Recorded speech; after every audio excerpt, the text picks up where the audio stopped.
நேற்று தான் வெரைட்டி ரைஸாக பருப்பு சாதம் பண்ணிட்டேன். சரி இன்றைக்காவது ஏதாவது குழம்பு நல்லா குழம்பு வச்சு நல்லா சாப்பிட்லான்னு பார்த்தா கடைசியில் பார்த்தா அந்த சாம்பார் தான் நான் வச்சுட்டு இருந்தேன்.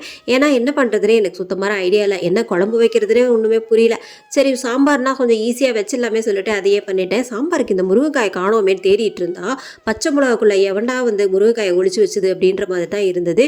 கடைசியில் பார்த்தா என்னோட ஆத்துக்காரர் தான் ஒழிச்சு வச்சிருக்காங்க. ஃபர்ஸ்ட் அதில் முருங்கைக்காய் தான் இருந்தது. அது மேலேயே பச்சை மிளகாய் எல்லாத்தையும் கிள்ளி போட்டு வச்சிருக்காங்க. சைடிஷாக பார்த்தீங்கன்னா இந்த முட்டை வந்து ஃப்ரை பண்ண போகிறேன். வேறு எதுவும் பொரியல் எதுவும் வைக்கிற மாதிரி எனக்கு தோணலை.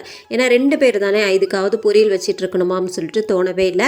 இந்த முட்டை உரிக்கும் போது எனக்கு ஒவ்வொரு நேரம் ரொம்ப வெந்துருச்சுன்னா உரிக்கவே முடியாது. நானும் என்ன பண்ணுறது தெரியாமல் தான் முழிச்சிட்டு இருந்தேன். இன்றைக்கி எல்லாருக்குமே ஒரு டிப்ஸ் ஒன்று சொல்ல போகிறேன். முட்டை வேக வைக்கும் போது நம்ம கொஞ்சோண்டு கல் உப்பு சேர்த்து வேக வச்சோம் அப்படின்னா அந்த முட்டை பார்த்தீங்கன்னா நம்ம உருக்கி இருக்கிறதுக்கும் ஈஸியாக வரும். இது வந்து என்னோட சின்ன டிப்ஸு. நீங்கள் எல்லாரும் பிடிச்சிருந்தது அப்படின்னா ஃபாலோ பண்ணிக்கோங்க.